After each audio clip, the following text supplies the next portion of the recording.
Gakonga, your coach and the pioneer of Vision Total Football Kenya. Today, as a coach, I'm speaking to say this. I'm very disappointed by some Kenyan coaches. Why? Because Kenyan coaches are being used by the federation to sell PR. Kenyan coaches are bootlicking the football president, Nick Mwendwa. Kenyan coaches are all over the media, a number of them, talking about the achievements of the federation, achievements that don't exist. And I want to start by saying this. We have seen in a number of newspapers for the last few months, these 3,000 coaches, a number that has been used time and time again and again. We are being told that the FKF has developed 3,000 coaches for the last 4 years. And they are being very specific. They are saying this regime of Nick Mwendwa, the last 4 years, this FKF regime, that means this is a targeted PR. For those who don't understand, this is how PR is sold. This is how people are brainwashed. 3,000 coaches, this regime of Nick Mwendwa, this regime for the last 4 years has done ABCD. This is called PR, and it is fine. Let FKF officials go and do that wherever they want. But for coaches or for any former football player or for any football player who is playing right now, it is wrong. Leave FKF to do their own PR. People will buy that shit or not buy it. People know what is right, what is wrong. People know what is the truth. But the thing is, when it's being sold by FKF itself. But when we now got trusted people in the name of coaches selling the same PR, we are traveling on a dangerous road, because the coaches are trusted by many players, even at the grassroots. The senior coaches are trusted by by younger coaches. So when we have coaches, especially who are linked to professional football in Kenya, Kenyan Premier League and the Super League, or even some of them are coaches, instructors in Kenya, and they are now selling FKF PR to Kenyans. This is very dangerous. I must speak because the truth will stand the test of time, and it is wrong. I will say it again. I'll say to anyone on their face, this is wrong to have FKF instructors or coaches or whoever selling PR to Kenyans. This 3,000 number of coaches, even if it's true, it is a very small number for coaches in Kenya in regard to the population of Kenya, which is 50 million. I've done my own analysis. I've done my own study. And in this space of 3,000 coaches, it is going to take Kenya 100 years to develop the right number of coaches that are required today. So 100 years ahead is what is going to take FKF to develop enough coaches for Kenya. So even this 3,000 number for the last 4 years, it is actually doing damage to FKF to come out and tell us this number. People who are talking of 3,000 coaches in the last 4 years and they think is an achievement are people who don't understand what Kenyan football need. I will say it categorically. Those who are saying 3,000 is a good number for the last 4 years, they are people who don't understand what Kenyan football need in terms of coaching. I'm telling you what I know and what Kenya football need. Kenyan football is working at a negative, very big negative, and it will take 100 years to develop enough number of coaches that are required to coach football in Kenya. Now, when FKF, the current regime that we are being told about, came into office in 2016, they promised to develop 3,000 coaches per year. Today, 4 years later, they have developed 3,000 coaches. And people can still be sold this PR, knowing that this number, 3,000 coaches, is only 20% of what they promised. So they have failed 80% in developing coaches. And Kenyans are still being sold this PR. And funny enough, some of them will buy this PR. I ask you Kenyans, clever Kenyans, I know you know what is right. Don't buy PR. and especially not from coaches. Coaches are not supposed to go like this. I'm asking coaches, instead of selling FKF PR, sell yourself as a coach. Market yourself worldwide as a coach. Stop bootlicking FKF and FKF president and FKF Team Blue and FKF current regime. Think of yourself as a coach. Guard your integrity. Guard your authenticity. I keep saying this. Like Dube said, it takes 1,000,000 years to build your reputation. But in one stupid moment, you can destroy your reputation. This message is direct to the coaches in Kenya who I'm seeing in media, newspapers all the time, drumming music for FKF and talking about FKF, this current regime achievement. Coaches, distance yourself from this. The football in Kenya has been very politicized. Even the issue of Kenyan Premier League, contract being renewed by FKF, it is becoming an issue of politics in these FKF looming elections that we are being told. Because you hear the current president, Nick Mwendwa, if he's elected, he's saying he's not going to renew the Kenyan Premier League contract. You hear on the other side, Sam Nyamweya and others saying that if they are elected, they are going to renew the Kenyan Premier League contract to run itself. This should not be an agenda of election.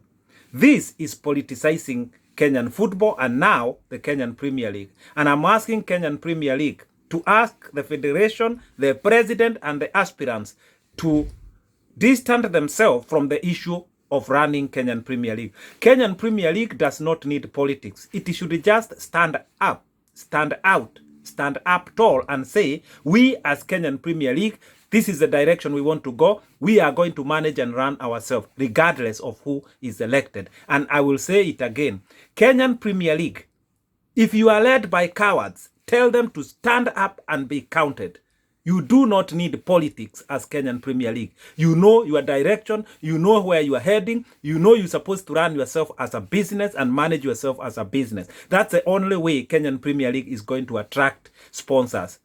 Stop looking within FKF and thinking that is where the solution is. The moment FKF start running Kenyan Premier League will die forever.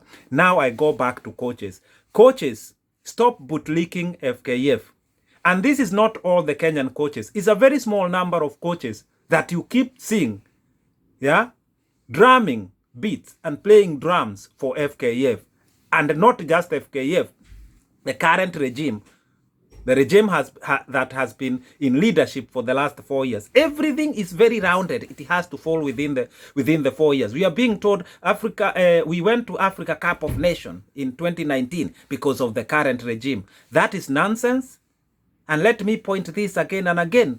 Kenya went to the Africa Cup of Nations as a result of luck and as a result of what I call circumstances. It was a circumstantial qualification.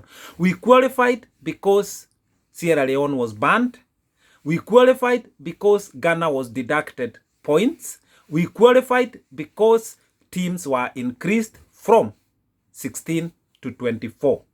That meant that Kenya qualified at position 17. If the teams were 16, Kenya would have been outside the bracket because only 16 teams would have gone. Kenya qualified as number 17. This is critical. This is important when we use data. There is a meaning to it. So we qualified as a result of those three circumstances. And the third circumstance, as I said, Ghana scored own goal. So these four circumstances that benefited Kenya, they are the circumstances that took us to the Africa Cup of Nations. And the position that we took in Africa Cup of Nations, I'll say it again and again, it belonged to Sierra Leone. So we were lucky, and luck does not always come. So let us not being told is as a result of the current FKF regime. We were told that it was because the coach Sebastian Mine was good. He was sold to us as a good coach. As soon as we qualified, we played the AFCON. We came back home, just lost one game to Egypt, and he was fired. So this PR of FKF is very systematic. Again, we are being told that Starlet qualified for Africa Cup of Nations for women. Again, this is a joke too far. This is PR. Nick Mwendwa and his regime came in 2016. The qualification for Women Africa Cup of Nations that we are being told about, the Women Africa Cup of Nations that was in 2018, that is just less than 2 years since the new regime came into office. That is not good enough to develop a team that goes all the way to win to qualify for the Africa Cup of Nations for women. It takes time to develop team. So we are not being told before 2016 what was happening in FKF, whether that has whether that contributed to some few things that we are being told about. We are only being told this bracket of 4 years, and that is called targeted PR. This is what I want Kenyans to distance themselves from PR, and coaches especially. This video today, I want to dedicate it to Kenyan coaches. Please, my fellow coaches, guard your authenticity. Guard your dignity. I'm seeing too much of that on newspapers. Every day, a new coach is talking about these 3,000 coaches. Every day, then a new coach is talking about the Nick Mwendwa regime that was Team Blue. No, that was Team Orange, Team Change. Now is Team Blue. If they did so well, this Team Change, why are they rebranding themselves to Team Blue? So coaches, distance yourself from this. I will always speak the truth. I'll always speak for the Kenyan football. My interest is to see Kenyan football become the best in Africa and become what it should be and be economically beneficial to players, to coaches, to the federation, and to the Kenyan people. That is my main agenda. Therefore, when I see something that is being said that is not correct, few weeks ago, I spoken of former football players bootlicking FKF. Today, I'm speaking about coaches bootlicking FKF president and Team Blue and FKF itself. Let us see the bigger picture and think about Kenyan football entirely. Yeah? Hardly people talk about grassroots football. Hardly you hear about coaches at grassroots. We are only being shown few coaches and instructors who are within Team Blue, Ken Foka, and so on and so on. Ken Foka, this Kenya Football Coaches Association, in the name of Ken Foka. I want to say this. Not all the coaches that are in Kefoka that are Team Blue, but the pioneers, the founders of Kenfoka, let them come out and justify exactly why Kenfoka was formed. And I'm saying this because my mind is telling me to say so. Kenfoka has its roots in FKF as a federation. Ask yourself why. Those coaches at the grassroots, all those who are joining Kenfoka, they are thinking, if we join this, we have advantage, we are close to the federation, we are close to the president, but this is the wrong way to go.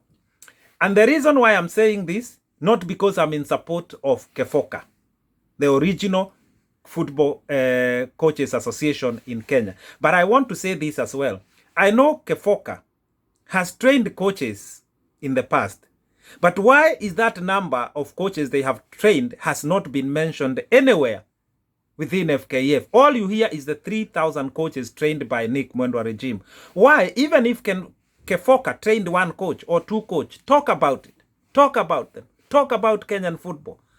That is why I'm saying what is being sold as PR, yeah, by coaches in Kenya is not genuine. And I ask my fellow coaches not to bootlick the current football president, not to sell PR that is targeted at bringing Team Blue back to run the federation. I'm not for who will be elected.